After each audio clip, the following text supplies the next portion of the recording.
Shalom, shalom, peuple de Dieu, shalom, Église Corps du Christ, soyez bénis de partout, là où vous vous trouvez, que la paix du Seigneur soit sur chacun de vous, au nom de Jésus-Christ, Amen. C'est bien moi, Maman Landy, la servante de Dieu, encore de plus ensemble pour propager l'évangile du Seigneur. Comme la vocation nous est donnée de faire l'œuvre de Dieu, nous sommes là, jour et nuit, en train de combattre pour l'œuvre du Seigneur. Vraiment, peuple de Dieu, soyez bénis et soyez un peuple permanent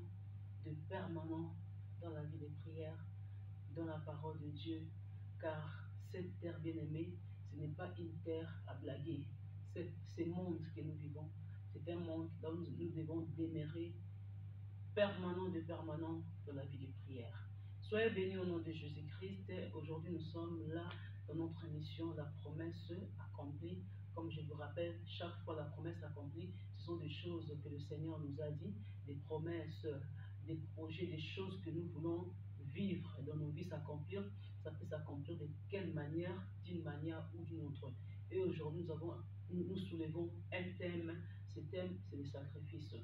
Je sais bien, dans la Bible, dans la vie chrétienne, nous entendons parler beaucoup des sacrifices faits par Abraham, des sacrifices faits par Noé, par tous ces hommes de Dieu que nous savons, même on connaît comment faire des sacrifices nous-mêmes, mais je vais parler dans un sous-thème. Je parle de sacrifice, mais je vais aller plus loin dans un sous-thème que tu peux connaître ou pas. Là, c'est l'importance du sacrifice. L'importance, l'utilité des sacrifices sont des choses très importantes pour nous étant qu'Église, pour nous étant qu'enfants de Dieu. Nous devons bosser dans des sacrifices, nous devons combattre à sacrifier premièrement nos corps comme un sacrifice agréable pour notre Dieu. Dans les sacrifices, c'est pas d'abord ce que nous apportons à Dieu. Les sacrifices, c'est pas d'abord ce que nous venons donner à notre Dieu, mais les sacrifices est plus ce que nous faisons pour la gloire de notre Seigneur Jésus-Christ. Vraiment, je suis dans la joie de partager ce message avec vous aujourd'hui. Il n'est pas question seulement d'écouter ces messages, mais il est vraiment question de les mettre aussi en pratique. C'est très important, c'est une grande bénédiction pour toi et moi, pour l'avancement de nos vies chrétiennes, pour l'avancement de l'Église, de l'œuvre du Seigneur. Nous voulons gagner, nous voulons vivre l'accomplissement de tout ce que le Seigneur nous a promis, de tout ce que nous avons comme projet. Il est question de respecter les principes, de respecter les disciplines qu'il faut faire de la vie chrétienne, qu'il faut pratiquer de la vie chrétienne. Car la vie chrétienne n'a pas que la parole qu'il faut écouter, mais la vie chrétienne a la parole qu'il faut mettre en pratique, a la parole qui contient des règles, des disciplines à bien respecter. Et si nous respectons cela, si nous veillons sur cela, ô bien-aimé du Seigneur, tu vivras l'accomplissement de ses promesses. C'est pour cela, cette émission, c'est très important pour que tu puisses avancer. Et il ne faut pas seulement garder ces messages pour toi-même, il ne faut pas seulement garder cette vidéo pour toi-même. Veille à cela et bien plus, partage aussi aux autres personnes parce que ça va leur aider aussi à avancer dans la vie chrétienne. Ce n'est pas facile à mettre la parole que nous écoutons en pratique, ce n'est pas facile à respecter des règles, mais tu dois te sacrifier. Tu dois te sacrifier. C'est pour cela que nous commençons premièrement les sacrifices comme étant l'utilité, la force, l'importance de notre vie chrétienne. Les sacrifices, nous commençons premièrement par nous-mêmes. Nos corps physiques doivent se donner en corps, âme, et esprit pour servir ce grand Dieu. Comment c'est donné? Déjà, en premier lieu, quand nous écoutons l'appel du Seigneur, quand nous devenons des chrétiens, c'est là où, bien aimé dans le Seigneur, nos pieds, tous nos membres du corps doivent respecter la parole de Dieu. Donc, c'est-à-dire que nous sacrifions nos corps physiques, esprit et pensée pour la gloire de Dieu. Qu'est-ce qu'il faut faire? Marcher dans la crainte, l'obéissance, la fidélité de sa parole. C'est ce que nous oublions. Donc, on ne peut jamais vivre l'accomplissement dans un ministère, dans la vie chrétienne, si on ne sait pas sacrifier nos corps à l'obéissance de la parole de Dieu. Nous allons ouvrir des portes là où le diable va entrer facilement et nous allons perdre beaucoup de choses. Si tu veux bien réussir dans ce que tu fais, dans ce que tu veux entreprendre, il ne faut pas suivre les autres. Tu me diras, comment est-ce que les autres pratiquent le péché et ils vivent la bénédiction? Va plus loin, tu verras quelle bénédiction. Si réellement ils sont enfants de Dieu, tu verras que là où ils ouvrent des portes dans le péché, ils perdent aussi en même temps leur bénédiction. Le péché ne garantit jamais la protection d'un enfant de Dieu contre l'adversaire. Le péché ne va jamais t'aider à combattre et à réussir dans la vie chrétienne. Non. Là où tu avais réussi, tu vas finir par échouer, par perdre. Le péché va te faire reculer, va te faire tourner à rond au lieu d'avancer comme il faut. Le péché est tellement têtu qu'il ne veut pas aller pour du bon. Il va continuer à retourner. Donc, c'est-à-dire, il va commencer à tourner sur toi. Il cherche la porte, comme la Bible dit, le diable rôde tout autour de nous. Il est là.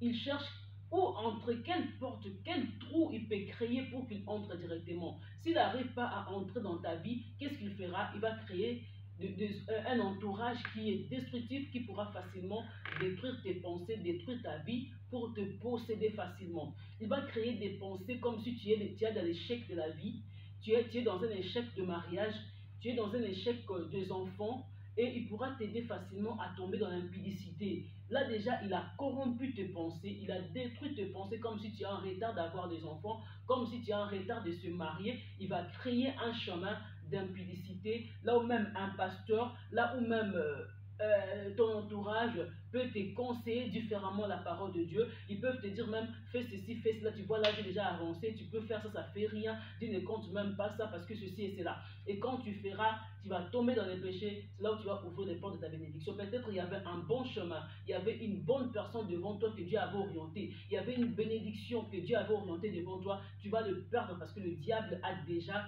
possédé tes pensées. Et qu'est-ce que tu feras pour ne pas tomber dans la désorientation ou bien pour ne pas palper la promesse que Dieu t'a donnée? Tu dois rester à obéir Dieu. Obéissance à Dieu, c'est un sacrifice que nous les humains nous faisons sans le savoir. C'est bien, nous pouvons le pratiquer, mais ce n'est pas facile à obéir totalement à la parole de Dieu. Là où les gens peut-être peuvent aller dans des bars, boire des alcools, faire n'importe quoi, mais Dieu te dit non. Là où les gens peut-être peuvent, que dirais-je, faire n'importe quoi dans les églises, même s'ils prient, mais Dieu te dit non, tu dois rester fidèle à ma parole. Tu dois te sacrifier et te donner à ça. C'est pour ça que je dis premièrement, c'est nos corps qui doit être sacrifié comme une offrande, obéissance pour la gloire de Dieu. Parce que ce qui est utile, ce n'est pas les jeûnes et prières que tu fais. Ce qui est utile, premièrement, c'est sacrifier ton corps pour la gloire de Dieu. Repousser toute chose qui n'est pas agréable à Dieu, surtout étant ministre de Dieu. Il y a beaucoup de gens que tu vois dans tes yeux comme ça, faire n'importe quoi comme pasteur, comme ministre de Dieu, bien-aimé, ils font n'importe quoi, ils désobéissent la parole de Dieu. Que penses-tu? Ils sont forts dans tes yeux, mais au-dedans de eux, ils sont déjà faibles. Ils ont déjà perdu beaucoup de choses. Tu le verras à la langue, pas tout d'un coup. en eux, consciemment, ils sont déjà détruits. Ils sont déjà détruits. Ils sont éprouvés dans beaucoup de choses. Ils ne sont pas éprouvés en perdant des gens, mais ils sont éprouvés en perdant beaucoup de choses. Il y avait des portes qui étaient ouvertes dans leur vie. Il y avait des portes qui pouvaient leur apporter beaucoup de choses, mais toutes ces portes sont fermées. Ils n'avancent plus comme il faut. Ils reculent. Mais toi, dans tes yeux, tu vois toujours, ah, ils sont bien, et comment est-ce qu'ils avancent en faisant ça et ça. Ils font cela, mais ils n'avancent pas, ils reculent.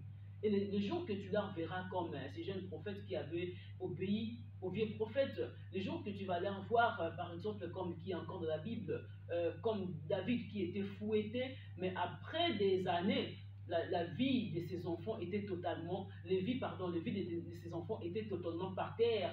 Tu comprendras que quand on tombe dans des péchés, on ne recule pas, on ne recule pas seulement, mais on vit aussi des conséquences énormément grandes. C'est pour cela, moi, je t'appelle, étant serviteur, servant de Dieu, fais-toi attention. Dieu te promet beaucoup de choses, que tu vas atteindre un niveau, même si les temps tardent, une année, 2 ans, reste sous le pied de Dieu, ne pratique pas ce que les hommes pratiquent. Gère bien tes sentiments, concentre-toi dans la vie chrétienne, concentre-toi en servant le Seigneur, repousse le péché pour que ces choses s'accomplissent. Tu verras les choses de Dieu dans le niveau spirituel, ça va s'accomplir, ça va descendre pour que tu essaies de palper cela. Qu'est-ce qui va venir premièrement? Quand le diable voit cela de loin, il te fait tomber dans n'importe quoi, il te fait tomber dans les péchés pour que tu n'arrives pas à palper la bénédiction, soit de la grandeur de Dieu. C'est pour cela, étant enfant de Dieu, moi je t'appelle à faire attention. Chaque fois que tu verras le diable s'approcher de toi pour que tu tombes dans quelque chose, sache-le que devant toi il y a une bénédiction. Chaque fois que le diable va t'attirer vers de certaines choses qui sont des futilités, des banalités, qui sont, que dirais-je, le péché, fais attention.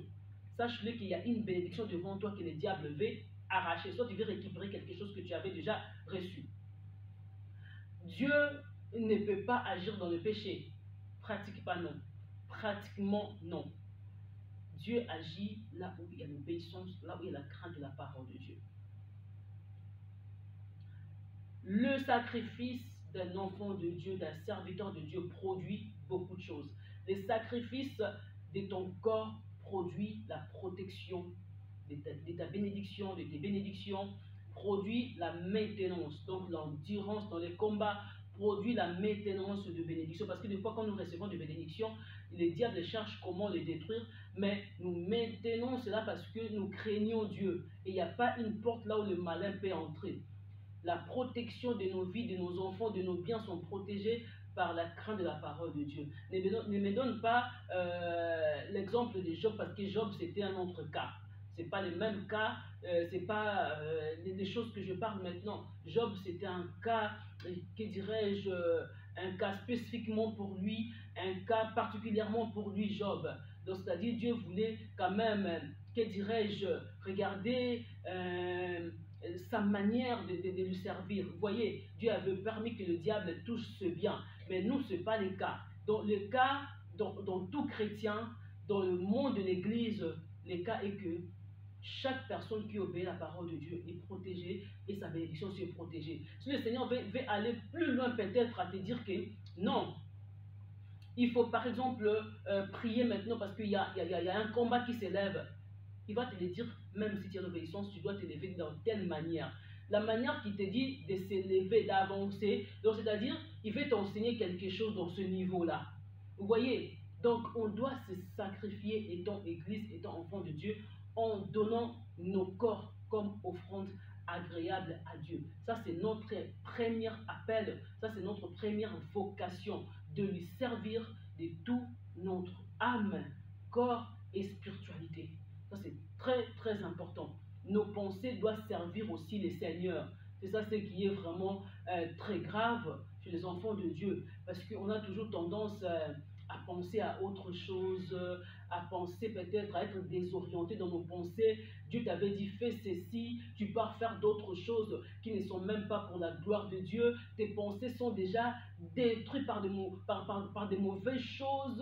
Aujourd'hui tu penses ceci, demain tu penses là. Tu ne sais même pas comment te positionner dans la vie chrétienne, de la parole de Dieu, et directement ça va t'aider à se détacher de l'obéissance de Dieu. Parce que tes pensées sont ailleurs. Tu ne pourras pas positionner toutes tes deux pieds, toutes tes deux mains, tout ton corps de la parole de Dieu. C'est les pensées qui nous aident à faire de bonnes choses. Ce sont les pensées aussi qui nous détruisent dans de mauvaises choses et bien plus loin, dans de banalités, dans de futilités, dans des choses terre à terre. Vous voyez? Et surtout, les pensées sont liées aux yeux et les pensées sont liées aux oreilles.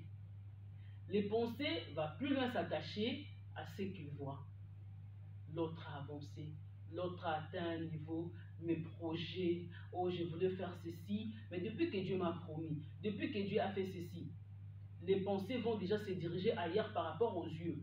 Et si tu ne sais pas discipliner tes yeux dans tout ce que tu vois, dans tout ce que tu vois, je dirais, et qu'est-ce que tu verras? La destruction totale dans tes pensées. Donc, les choses que tu vois vont s'asseoir sur tes pensées. Et deuxièmement, tes oreilles.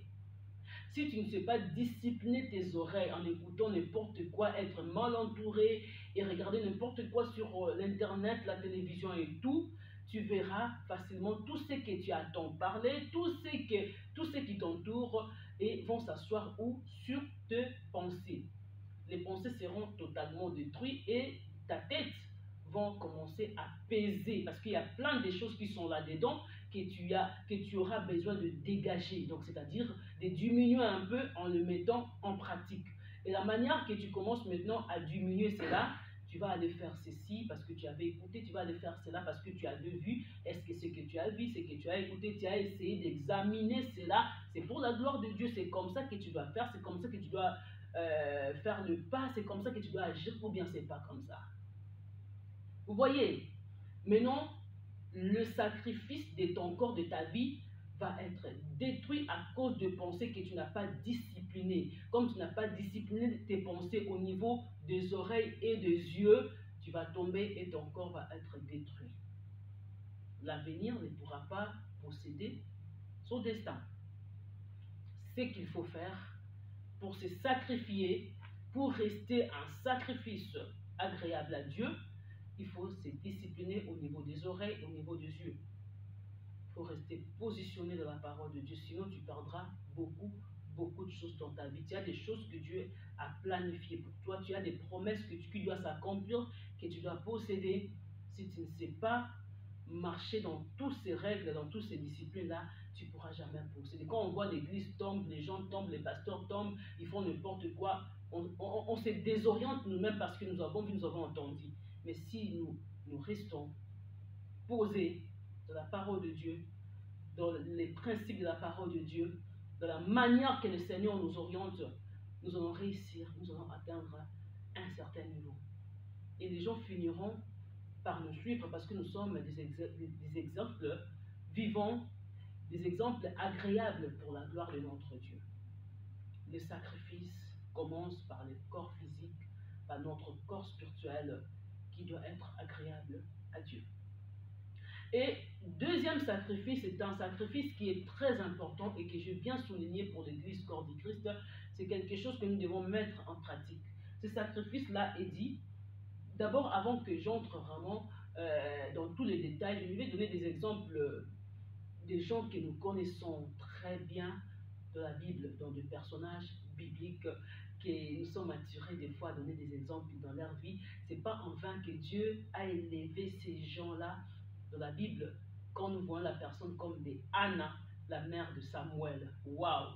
Quand nous voyons des personnes comme la Tsunamite, quand nous voyons des personnes comme qui encore, je peux dire, il y a plein de gens qui se sont sacrifiés pour la gloire de Dieu, comme Moïse qui a quitté le palais royal pour aller séjourner dans les déserts, pour chercher la face de Dieu. Il y a Néhémie aussi qui a quitté la royauté pour aller rebâtir les temples du Seigneur. Vous avez fini par comprendre qu'il y a des gens comme Mardoché, comme Daniel, qui n'ont pas laissé une place, que les diables viennent s'asseoir, ils se sont mis debout, ils se sont sacrifiés. Vous voyez, là maintenant il y a d'autres sacrifices qui suivent après ces sacrifices que je vous ai dit, des corps physiques.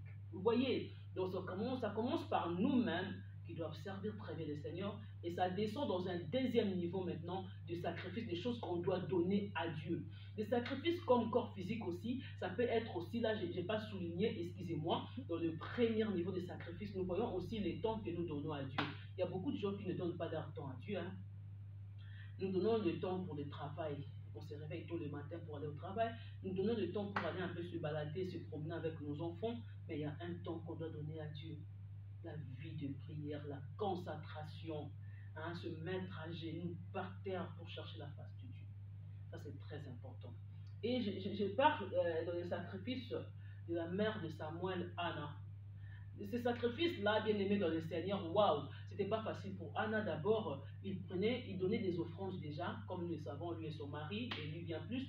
Elle, pour son enfant, pour l'avancement de sa vie, elle était permanente dans la vie de prière. Ce que j'ai aimé, elle était à chaque temps dans le temple parce qu'elle avait besoin. Elle pleurait, elle cherchait la face de Dieu pour avoir l'enfant. L'enfant, ça peut être une bénédiction que tu cherches aujourd'hui. L'enfant, ça peut être aussi un enfant pendant que tu es maintenant stérile. Mais bien aimé, est-ce que tu te sacrifies, tu te donnes rien que pour ça? L'enfant, ça peut être que tu as des enfants malades qui ont besoin de vivre la guérison, qui ont besoin d'atteindre un niveau, mais tu dois te sacrifier.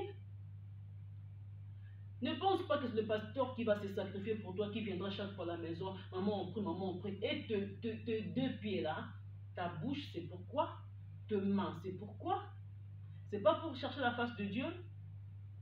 Parce qu'il y a beaucoup de chrétiens à nos jours, je ne sais pas si c'est de la manière que nous, dans notre pays, là-bas au Congo, c'est la façon que nous avons peut-être orienté les enfants de Dieu, hein, je pense peut-être c'est comme ça qu'on les a montrés. Mais moi je dirais, quand tu as besoin de quelque chose, ça demande ta sueur. Que ta sueur descend par terre, que tes genoux fléchis, que tes mains. Donc ta force là doit se sacrifier. L'énergie que tu as doit se sacrifier pour ce que tu as. Tu as des enfants qui ont besoin de vivre la main puissante de Dieu, qui ont besoin de vivre la guérison. Et tant que parent, tu ne peux pas t'arrêter là. Tu dois te sacrifier tout d'abord dans la prière. Et deuxièmement, il y aura des offrandes que nous appelons autels, que nous appelons peut-être dîmes, dons. Il y aura peut-être des choses comme ça que tu dois donner dans l'église de Dieu. Pour la gloire de Dieu. Vous voyez? Donc tu dois te sacrifier à apporter comme la mère de Samuel avait fait. Elle apportait quelque chose. Elle donnait à Dieu parce que elle avait besoin. Ce sacrifice-là devait crier. Ta sueur doit crier. Tu pars faire un boulot. Tu enlèves le fils qui est 10 francs, 20 francs. Le 20 francs, c'est ta sueur. La force de prier, la force de chercher la face de Dieu, c'est ta sueur. Moi, des fois, quand je demande l'aide chez un pasteur, chez quelqu'un pour prier pour moi, je ne lui dis pas prie pour moi. Hein. Non. Je prends peut-être seulement mon offrande, je donne et moi je continue à prier. S'il va prier pour moi, c'est lui, mais je ne dis pas, j'ai pris pour l'offrande, là j'ai dit, cette offrande, c'est pour moi, c'est pour comme ça, Seigneur, je veux ça, je veux ça, je veux ça, je dis mon besoin, je prie pour mon besoin dans cette offrande et je donne. Dieu connaît pourquoi j'ai donné, automatiquement les paroles que je mis dans cet argent-là, paf, va aller opérer, faire quelque chose. C'est l'expérience que moi j'ai vécue. Mais nous, chrétiens d'aujourd'hui, qu'est-ce que nous faisons? Nous donnons l'argent, prie pour moi ça, et te piller. Anne a prié, elle n'avait rien dit à Élie le prophète. Elle n'avait rien dit à Élie le prophète. Elle s'est sacrifiée à servir Dieu, elle n'avait rien dit à Élie le prophète. Mais au jour d'aujourd'hui, nous, les chrétiens, je ne sais pas s'il y a à 100%, s'il y a même, je dirais, 40% des chrétiens comme Anna, qui fléchissent leurs genoux, qui cherchent la face de Dieu sans rien dire aux serviteurs de Dieu. S'il y en a 40%, je glorifie Dieu. Et deuxièmement, il y a notre sacrifice, c'est pareil, c'est à la Sunamite. Cette femme-là, elle avait un problème de stérilité comme Anna aussi. Elle a sacrifié sa maison, elle a sacrifié ce qu'elle avait pour les hommes de Dieu. Mais sans s'attendre à quelque chose. Elle s'est sacrifiée sans s'attendre au retour que peut-être elle aura quelque chose, un enfant et tout. Non, mais Dieu savait le pourquoi. Elle a regardé la manière que cette femme, cette dame, s'est sacrifiée en donnant à mes serviteurs une telle chose. Moi, en retour, je vais donner une telle chose. Indirectement, je dirais, l'homme de Dieu, regardez, mais la femme ici, la façon qu'elle nous a accueillis dans sa maison, il y a eu personne dans cette ville. Il faut qu'elle ait quelque chose. Ça, c'était l'homme de Dieu. Moi, je pense que Dieu lui a soufflé. Dieu avait soufflé l'homme de Dieu Élisée dans ses oreilles. Pendant que cette femme n'avait rien demandé. Elle savait que pour elle, c'est fini. Elle aura plus de... Et pourquoi ne pas servir Dieu de cette manière? Il y a beaucoup d'enfants qui nous arrivent comme bénédiction. Comme, que dirais-je, des enfants qui sont consacrés pour Dieu. Pas seulement des enfants qui sont consacrés pour Dieu, le ministère qui est consacré à faire, que dirais-je, à impacter les mondes. Le ministère qui est consacré à impacter les mondes, les enfants qui sont consacrés à impacter les mondes, quelque chose dans ta vie que Dieu veut utiliser pour impacter les mondes, des choses pareilles n'arrivent pas facilement. Des choses pareilles, tu ne vas pas l'obtenir facilement. Pas seulement le diable qui va t'attaquer pour ne pas l'obtenir, pour ne pas avancer comme il faut dans ce que Dieu t'a donné, mais Dieu lui-même va t'enseigner dans des formations, dans des combats graves pour que tu arrives à comprendre la valeur de la chose qu'il veut te donner. Pas seulement le diable, mais Dieu lui-même aussi va le faire. Tu verras comme ce sont des combats, ce ne sont pas des combats, c'est Dieu lui-même qui est dans l'affaire pour t'enseigner, pour te former. Parce qu'il sait que la chose est tellement grande. Tu vas te raconter avec un tel combat, avec un tel problème. Il ne va pas te laisser comme ça sans formation. Et des formations peuvent créer des combats, peuvent créer des problèmes, peuvent créer des choses d'une manière ou d'autre parce qu'il a besoin de t'encadrer pour que tu tires les sons dans tous ces problèmes, dans tous ces combats-là. Il a permis ça pour que tu grandis, pour que tu fais la chose très bien dans ce monde. Vous voyez, notre parcours, notre destin sur la terre est déjà planifié. Est déjà planifié par la main puissante de Dieu. Et pour que nous vivions cela, pour que cela s'accomplisse dans nos vies, pour que nous l'obtenions, il y a une manière que le Seigneur va nous redresser, va nous conduire, va nous former pour posséder la chose. Et si tu n'arrives pas à comprendre que c'est de cette manière-là que tu vas évoluer, bien aimé, tu vas rater la chose. La bénédiction te sera, et la promesse te sera comme Moïse qui était mort dans le désert, mais qui n'a pas pu tenir la promesse de posséder Canaan. Si tu veux bien posséder cela, n'est pas mourir dans le désert. Reviens en lui, reviens en respectant toutes les disciplines complètes. Donc, c'est-à-dire, tu peux renouveler ton alliance avec le Seigneur. Renouveler cette alliance, c'est en pratiquant les disciplines, en respectant les règles que le Seigneur t'avait données, bien que le Seigneur t'a donné. C'est très important. Vous voyez, reviens vraiment en toi, renouvelle ton alliance avec Dieu et reviens sur ce même pas qui t'avait dit bien avant. Fais ça, fais ça, fais ça. Là, tu vivras l'accomplissement de ce que Dieu t'a dit. Si tu fais le contraire, tu ne vivras pas l'accomplissement. Peut-être tu vas vivre une vie sur la terre, mais sans posséder ce que le Seigneur avait préparé pour toi. Peut-être tu ne vas pas vivre cette promesse-là et tu vas mourir dans le désert. Tu ne pourras pas posséder cela. Pour que tu possèdes cette bénédiction, regarde essaie de revoir tout ce que le Seigneur t'avait dit avant, mets cela en pratique et tu vivras la gloire de Dieu apparaître dans ta vie et dans ta maison.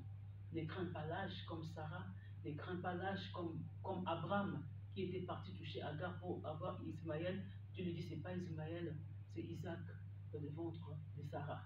Alors ne fais pas la chose parce que Dieu a besoin de te donner les promesses qu'il t'avait dit. Tu feras les choses selon la chair, tu auras les problèmes avec Agar et Ismaël. Selon l'Esprit de Dieu, et tu vois la promesse de Dieu à Isaac à travers Sarah. C'est une grande bénédiction pour toi. Les sacrifices. Toutes ces choses que le Seigneur nous donne, ce qu'il nous promet, on les reçoit par des forts sacrifices, peut-être de nos parents, peut-être aussi de nous-mêmes. Abraham s'est sacrifié, il a reçu Isaac. Isaac vient, il ne sait pas qu'il y avait un grand sacrifice qu'Abraham et Sarah devaient faire pour l'avoir comme enfant dans ce monde. Et si nous devons aller plus loin, tu verras Samuel aussi pareil, tu verras Samson aussi pareil. C'était un enfant qu'on devait demander à Dieu pour combattre contre le Philistin qui menaçait Israël. Alors cet enfant devait naître, devait venir dans le ventre de quelqu'un qui devait la mère de Samson devait se sacrifier, le père de Samson devait se sacrifier pour avoir un enfant. Or qu'à travers eux, ils devaient avoir une bénédiction pour épargner, pour combattre pour Israël. Regarde les choses de Dieu. Et ils devaient se sacrifier, il ne faut pas faire ça, il ne faut pas faire ça, il ne faut pas faire ça. C'est comme ça. Tu t'embrouilles pour rien. Tu ne traînes pas pour rien. Tu es stationné quelque part pour rien. Avance, mais en respectant ce que Dieu te dit. Le respect de ces choses-là, c'est tout un sacrifice. Ne t'arrête pas là sans sacrifice à donner. Donne le paix que tu as. Donne la force que tu as, l'énergie que tu as. Apporte le 10 francs, le 20 francs que tu as pour la gloire de Dieu. Tu as besoin de vivre le bonheur de tes enfants. Tu as besoin de vivre la grandeur de ton appel. Tu as besoin de vivre la paix dans ta vie, la joie dans ta vie, le travail que tu manques, hein? Quelque chose que tu manques. Pourquoi tu ne te sacrifies pas?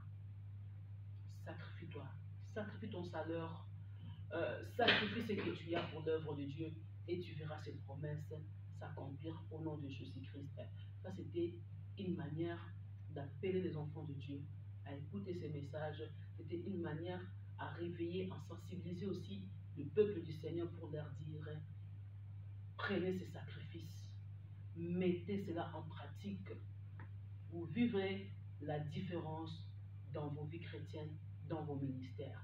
Au nom de Jésus-Christ, soyez bénis, soyez encore bénis au nom de Jésus-Christ. Et je crois, prochainement, on sera là encore pour continuer d'autres messages que le Seigneur a mis dans nos cœurs. Une grande bénédiction à vous, peuple de Dieu. C'était Maman Lundi de la promesse accomplie. Amen.